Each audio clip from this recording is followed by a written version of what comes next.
Buenas tardes, quisiera que usted me compartiera su historia en el periodo del 73. Tengo un par de preguntas, me gustaría ver qué se las puedo hacer. Por supuesto. Ya, la primera es, ¿cómo vivió el gobierno de Allende y de Pinochet? Bueno, es una historia que hasta el día de hoy separa a la comunidad chilena. Es un tema bastante complejo porque hay una historia de algunos que la vivieron y otros que simplemente se la han contado. En mi caso muy personal, con 17 años de edad, viví la historia. Y en esa historia recuerdo que el gobierno de Salvador Allende luchó 4 periodos para poder llegar a ser presidente, en el cual ninguno lo logró. Y en el último periodo llegó a un 36%, me parece, más o menos, de votos, donde para poder asumir como presidente, esto lo tuvo que aprobar, la Cámara, y de esa forma llegó a ser presidente, o si no, no habría logrado, porque estamos hablando de un 36%. Bueno, después de haber logrado ese objetivo, porque Salvador Allende, entre paréntesis, era médico, él era médico, socialista, no era comunista, él era socialista. Y después de haber transcurrido este periodo, el primer año fue un año de transición, el segundo año fue ya con sus problemas que me acuerdo que empezaron. Lo primero que nos afectó, y yo aún siendo un lorito, recuerdo que se empezaron a producir las famosas tomas de terreno. Entonces iban a un lugar, encontraron un pedazo de tierra suelta, esta fuera campo o no en la ciudad, colocaban una bandera y llegaba un montón de gente, tuviera casa o no tuviera, se apoderaba de estos terrenos y construían allí. Y eran verdaderas poblaciones callampa, donde muchas de estas llegó delincuencia, y dentro de eso también llegó gente muy buena, ¿ya?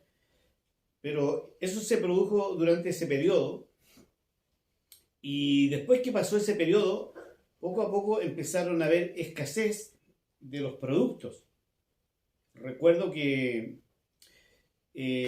a nosotros nos empezó a tocar de ir a hacer colas o hacer filas para lograr comprar 1 kilo de azúcar, 1 litro de aceite, porque era todo medido. No podíamos comprar más de 1 litro ni más de 1 kilo. Entonces éramos varios hermanos, éramos 8. Entonces, para lograr el objetivo, cada hermano tenía que ir a diferentes puntos. Pero lo más trágico era que cuando llegábamos al mesón del negocio, nos preguntábamos si teníamos una tarjeta que se le entregaba, que era una tarjeta HAP. Y al no tener la tarjeta HAP, porque mi padre, que en paz descansa, él no era político, no pertenecía ni al socialismo, ni al comunismo, ni a nada, no era político, simplemente era un trabajador. Y al no tener esa tarjeta, no teníamos posibilidad de comprar. O sea, no podíamos comprar 1 kilo de arroz, no podíamos comprar 1 kilo de azúcar, no podíamos comprar un litro de aceite por no tener la tarjeta. Entonces, ¿qué es lo que teníamos que hacer nosotros? Acudir al famoso mercado negro que se da. En el mismo negocio, ¿cierto? Pero por una puerta trasera, nos vendían el mismo producto, pero mucho más caro. Entonces, esa situación fue bastante compleja. Me acuerdo que entonces empezaron a echarle la culpa a los camioneros, le echaban la culpa a los dueños de camiones, le echaban la culpa a Estados Unidos, etc.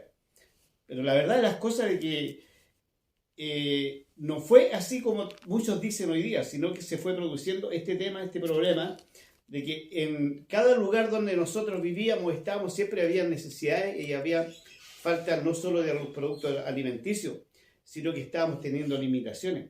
Recuerdo que Salvador Allende invitó a Fidel Castro, que entonces era revolucionario, presidente de Cuba, y él venía por una visita de 3 días a Chile.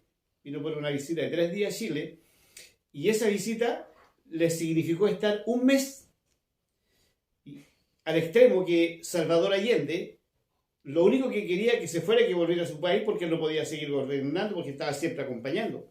Y fue muy difícil y complejo que él saliera. Y este señor, me acuerdo, yo era un cabro de 17, 18 años, y este señor, cuando vino a Talcahuano, porque él estuvo en Talcahuano, estuvo en Huachipato, andaba con un montón de gentes, todas armadas, guerrilleros. Y él también usaba una pistola gigante, grande, y siempre contenía de combate. El hombre, ¿cierto? A los niños del colegio, yo estaba terminando el liceo comercial, me acuerdo, y en el colegio nos obligaban a ir a recibirlo. Y el que no iba era sancionado, castigado y además le bajaban notas. Entonces era muy complejo y teníamos que ir. Y lo más terrible de esto, me acuerdo que este señor fue a conocer Huachipato, Allende lo llevó a conocer Huachipato. En ese entonces Huachipato se llamaba Compañía Acero del Pacífico, CAP. Y este señor se emborrachó en el casino, se emborrachó, ¿cierto? Esto con unos ex compañeros que yo tuve, que estuvieron presentes y lo vieron. Y él con su pistola amenazaba a la gente, la amenazaba. Así hasta como por jugar, entonces era una cuestión que no había límite cómo frenarlo. Y eso es más o menos lo que pasó cuando estuvo Allende. Y producto de eso, ¿verdad? Viene el famoso golpe de Estado. Ahora, el golpe de Estado en realidad fue el finiquito de lo que se estaba haciendo, porque antes de eso hubo otro golpe de Estado. Antes hubo otro golpe de Estado que se le llamó el Tacnazo. El Tacnazo que empezó en el norte, en Atacama, con el general Buch, parece, no recuerdo bien el nombre, pero parece que era él. Y ese golpe de Estado fue fallido. Entonces tomaron a ese general, lo destituyeron, lo sacaron y esto trajo un problema en la moneda. Entonces la moneda, Allende se vio obligado en cambiar su gente de seguridad que tenía. Porque como había tenido el intento de golpe de Estado, entonces la cambió. Y dentro de eso puso como su guardaespaldas a Pinochet. ¿Ya? Y a Pinochet, una vez estando adentro, se dio cuenta de las aberraciones que estaba haciendo el gobierno de Allende, de lo que quería hacer, seguir estatizando. Me acuerdo que logró estatizar el cobre, pero, y que fue, entre paréntesis, fue buena idea.